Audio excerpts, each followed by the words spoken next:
In today's video we are going to be USB hacking the Iron Man Mark VII, the black and gold version. This ought to be interesting.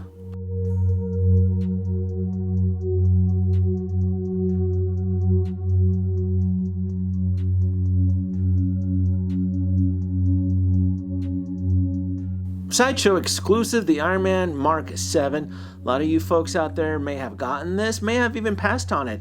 It's a very competitive, overwhelming hot toys market right now. There is a ton of crap to collect.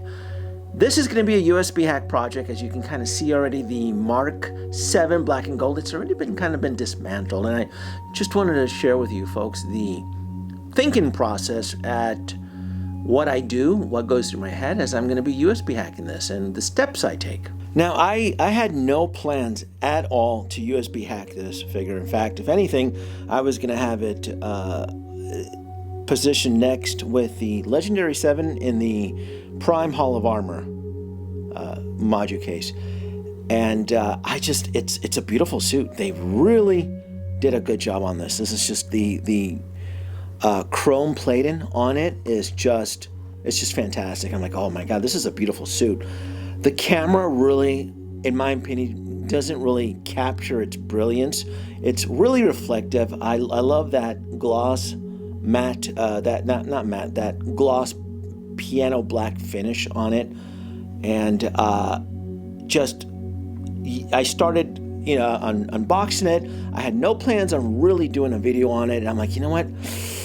This really deserves to get a little bit of USB hacking. So to minimize the amount of damage that happens with a USB hack project, because sometimes there's drilling and there's wires that need to go protrude and so forth. With this particular one, I'm going to go the extra effort and minimize the actual damage that's going to be incurred.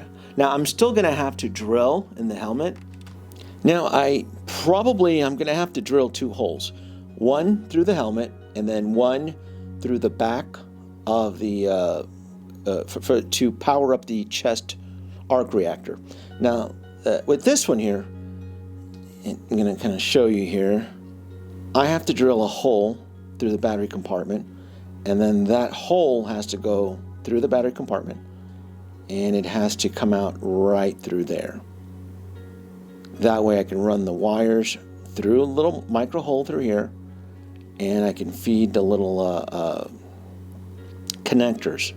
I'm going to be making some little wooden connectors. I'm going to solder some wires, and it needs to fit inside here, and then I can run the wires right through there to the main power source. So I've done this procedure probably a dozen times so far, so it's proven, at least based on my experience, it's proven.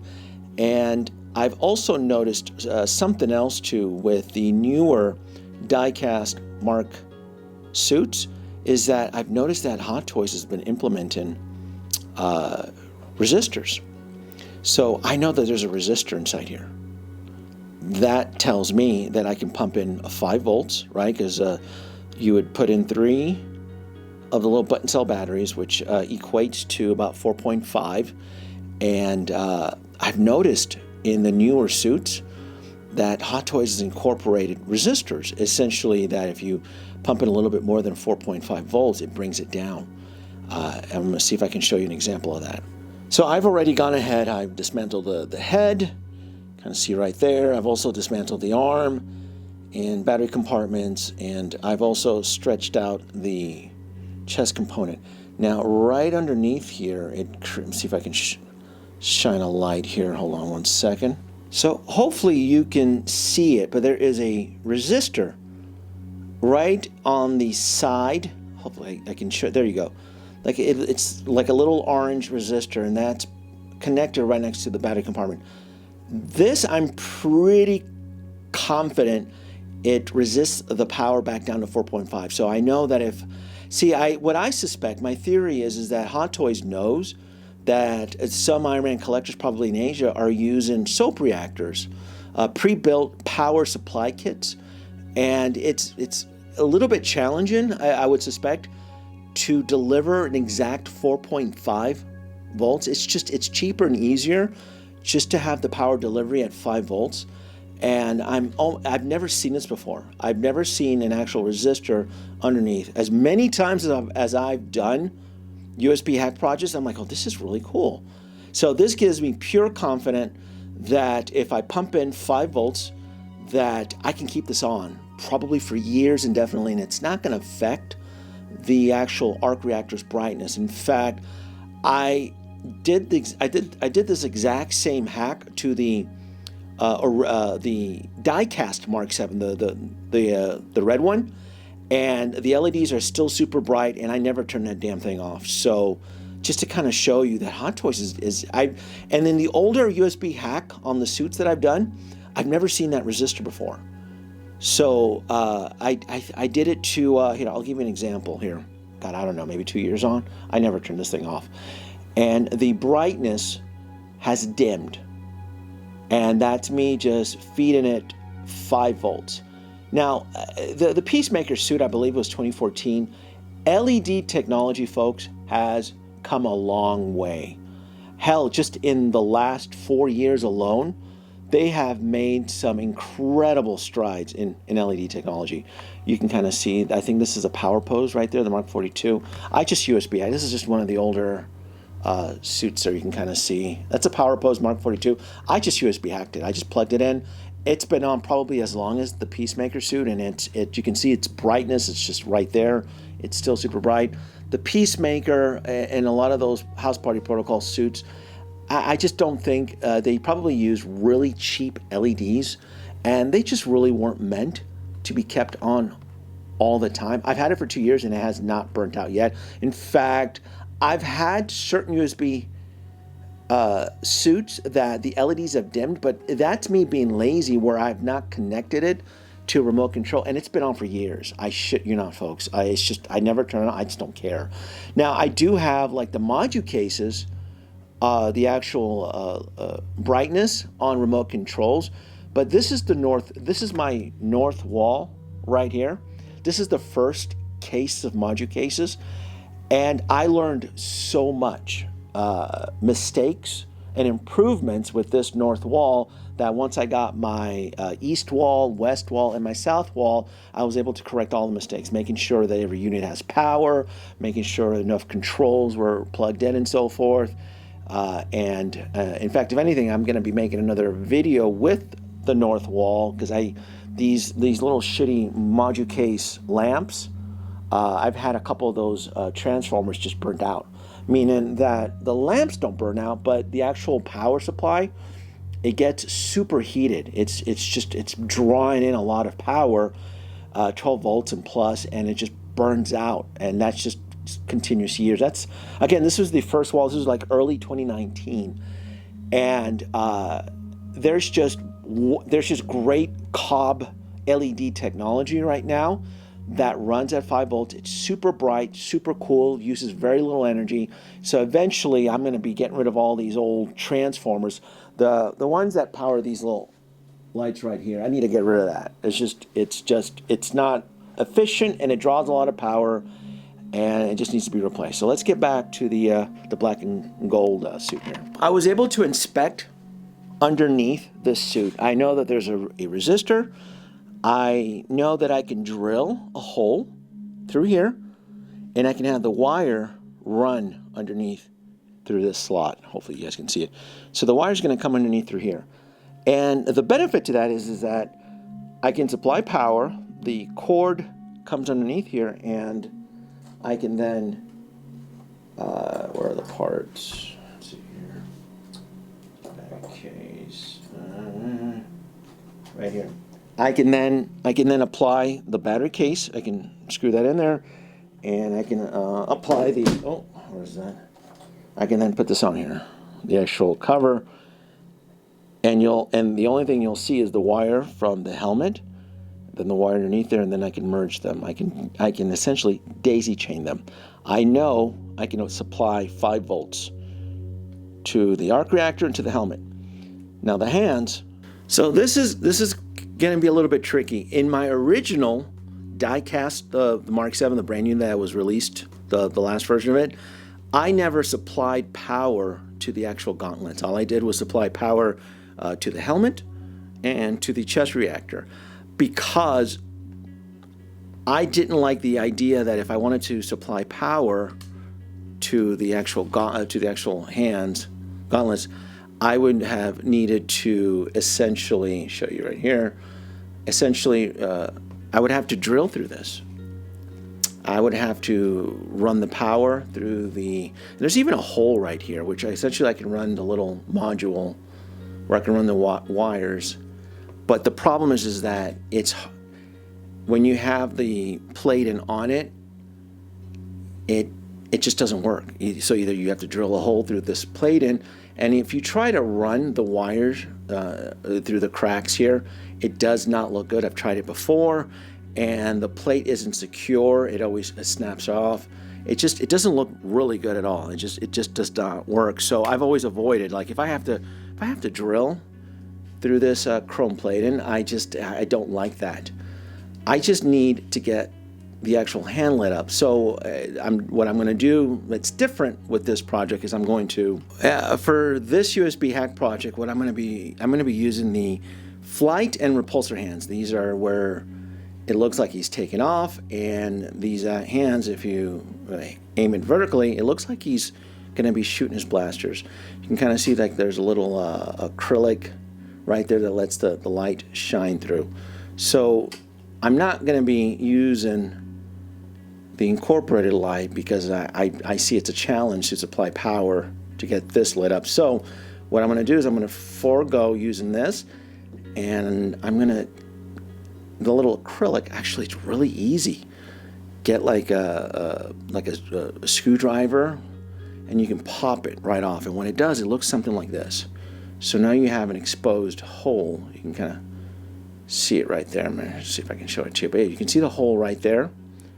And what that lets me do now is that I can actually now use a 3-volt LED. I'm going to show you what that looks like. What I have here, I have a battery pack, and this battery pack pumps out 5 volts. Now this little LED right here, if I send in 5 volts, it'll fry instantly. It just, after 30-40 seconds, it just fries it. This is a resistor right here. It's 100 milliohms, I believe. I think it's 100 milliohms, which steps the power down to 3 volts, which then lets me light it. So you can kind of see right there. So that right there is what I'm going to be jimmying through the actual hand right here. And what's nice is that I've already done some testing, and I know that the little LED actually fits already through it. So I know that the LED fits through the actual hand, and then I can then run the wires through the little hand here with a little bit of tension, and I can then run it up the arm. So, and because it's black wiring, and because it's a black and gold suit, it'll be really easy for me to, the actual black wiring isn't going to show up, say if the suit was a red or white, but because it's a black suit and it's like piano gloss black, it's like, oh cool, I can supply the LED, then I can kind of run it around here and so forth. So for the black and gold, it's going to be the helmet, chest reactor, and the hands, and it should look pretty swanky.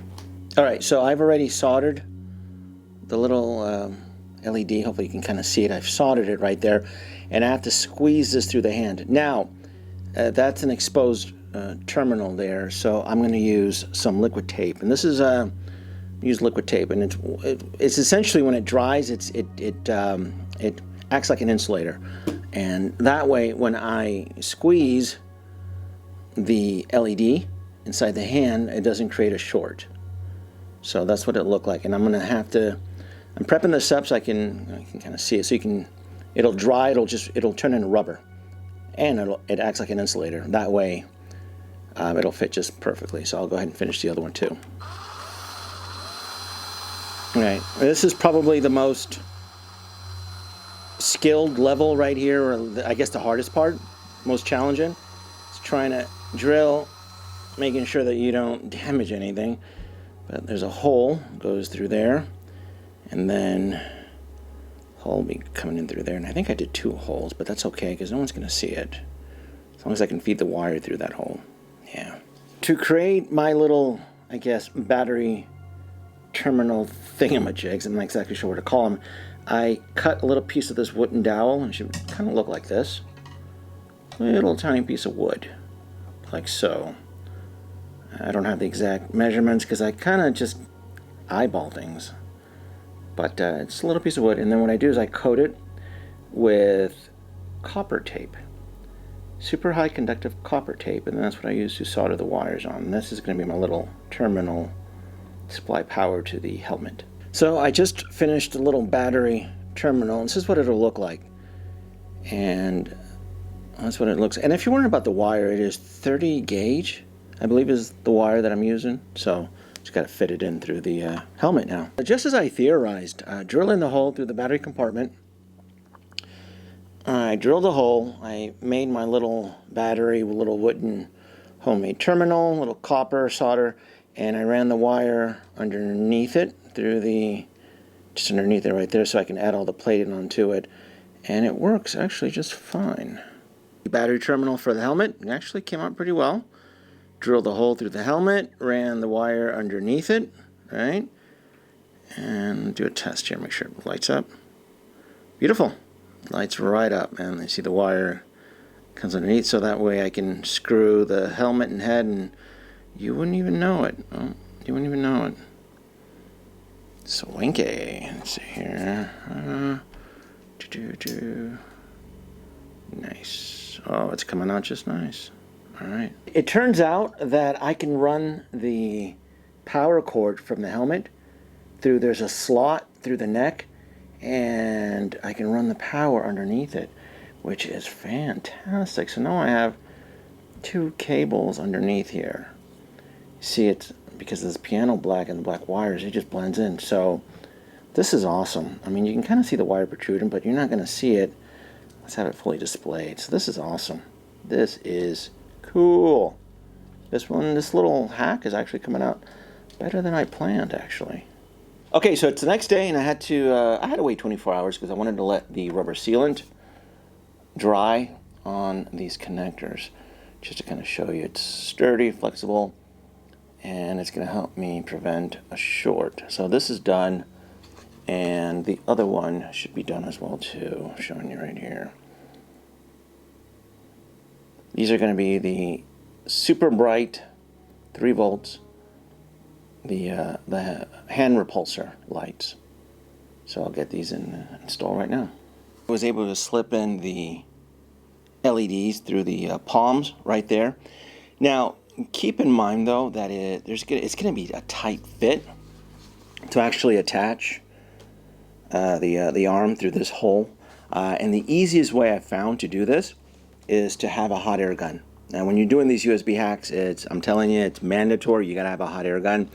Superheating, not super hot, but superheating the rubber around it will make it loose and weakened, and then it'll be able to slip in the arm even with the protruding wires on it. And then when it cools, it creates a tight seal. So I'm almost done. So the hands are done, and I'm gonna get them attached just to kind of show you what that looks like.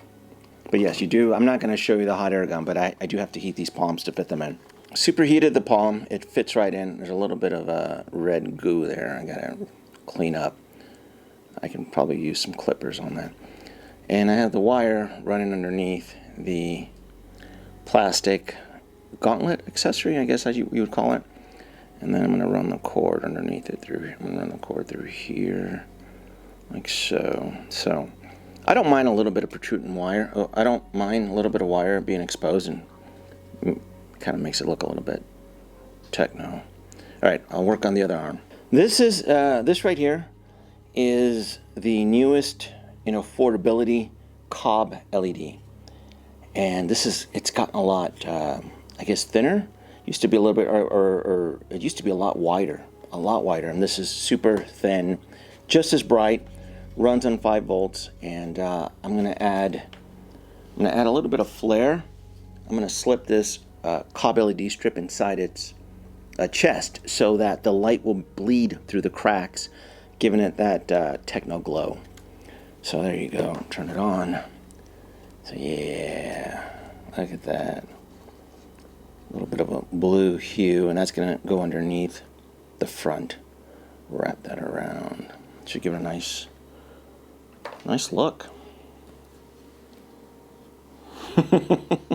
Clever. So far, I was able to run the power from the arms through the actual neck. Apparently, there is a rubber seal through the neck. It just lets me run all the cables and so forth. And I also installed the cob LED around the waist, which glows beautifully. And you can see I'm using some shrink tube wrapping on here to get the cables nice and firm. And then I'm going to use a USB power cord picked up on Amazon. Looks something like this. There you go. And because all my Modu cases have 5-volt outlets, this will just plug in. It'll be a plug and play situation. You can kind of see there. So I just have to finish the connections. This is what it looks like so far. This is everything's been tested. Before I connect the USB power cord to the actual suit, I test everything multiple times, making sure that there's no faulty connections and such. So once I get this soldered and connected, I'll shrink tube wrap it, and it should be good to go. Soldered, I have used shrink tubing to kind of create a makeshift cord, as you can kind of see there. I'm going to pull back a second here, and this is it looks like. So it's pretty secure, it works. Now there's a lot of fingerprint all over this piano glass black, so before I power it up, I'm gonna wipe it down with a micro cloth. I think I have one around here somewhere, but yeah, it's ready to go. And oh, you know what? Suspension. Let me show you folks something really cool. This is I believe it's called an alligator clip helping hand. It's a flexible, bendy. This is what's typically used when you're soldering, when you're connecting cables and so forth. Really strong neodymium magnet on here, flexible and so forth. What's cool about this is that I bought extras, not so much for soldering, but the fact is that these are really, really cool. They make great flight stands. I'm going to show you something really neat here. Moving this. Right here. I need, I'm going to use this one here. A little bit of, in real time. All right, alligator helping hand. You can stick it through here like so, and use the screw to attach it, and it creates a nice tight seal. Now I've used this homebrew of a flight stand with the plastic suits of armors. I'll show you right here. Actually, I did some field testing. Look at that! Look at that! That is that was some field testing that I did. Now I don't think I've ever used one of these for a die cast, but I did install gravity plate into the sealant of the Modu case, which should support this because I already used it on some existing iron suits. Take a look here. What we're looking at here, this is the south wing Modu case display, facing south, and this is the corner unit, and this should be the east wing, or the east wing Modu case. Let me get the camera lined up here. Yeah, so this is the east wing. That right over there is the north, facing north, and I call them the north because the way my home is situated, it falls right. Exactly north, west, east. That is the west wing there, my favorite wing. So anyway, I'm using this little corner unit as a Stark Lab scenario, and you can kind of see I've already installed gravity plate into the sealant of this Modu case. So I've already traveled further to the future to test this. This is the, oh jeez, I forgot this. Shoot, what is this one? Nighthawk, Night Shoot. Oh Jesus, I'm gonna get crap for this. The Iron Patriot and some other suits on there. So anyway, I'm gonna be using it here. Pause the camera. So it seems to be holding, but this right here, this actual display on this suit, it feels a lot more secure because it's plastic. It's the plastic House Party Protocol, but because it's die cast, I feel like if I was to bump it, it's even buckling the gravity plating on the actual roof of the module case. So it's exceeding its weight tolerance. So I may just use that flight stand for another suit. Look, it's not that I don't even want it on the base. It actually comes with a really nice USB-C base light up there with its own separate switch there. So if anything, I'm just going to be powering it up on there. But yeah, I mean, it holds. Gotta polish him up. So much of cloth, give him that nice, brilliant shine. Ooh, I don't want you to tip over, dude. Alright, little USB power. Let's see if it works. Polish his boots. Alright, showtime. Oh, that's killer. Look at that. Damn. Look at that. Wow, that came out really nice. Yeah, that, wow. I hope this camera's capturing the brilliance, and definitely using the independent LEDs for the palms gives me that super bright pop. Look at that. Wow, this came out really nice. Folks, this was fun. Like, subscribe, leave your comments below. I gotta say, this one came out pretty damn good. I always enjoy the challenge of doing these USB hack projects. If I can learn something or teach myself something, it's always worth it. This was a definitely unique, really fun one. If you're interested in any of the materials that I used in this video, I created a specific page on my Amazon link store, and it should be all there. Again, folks, thanks for watching.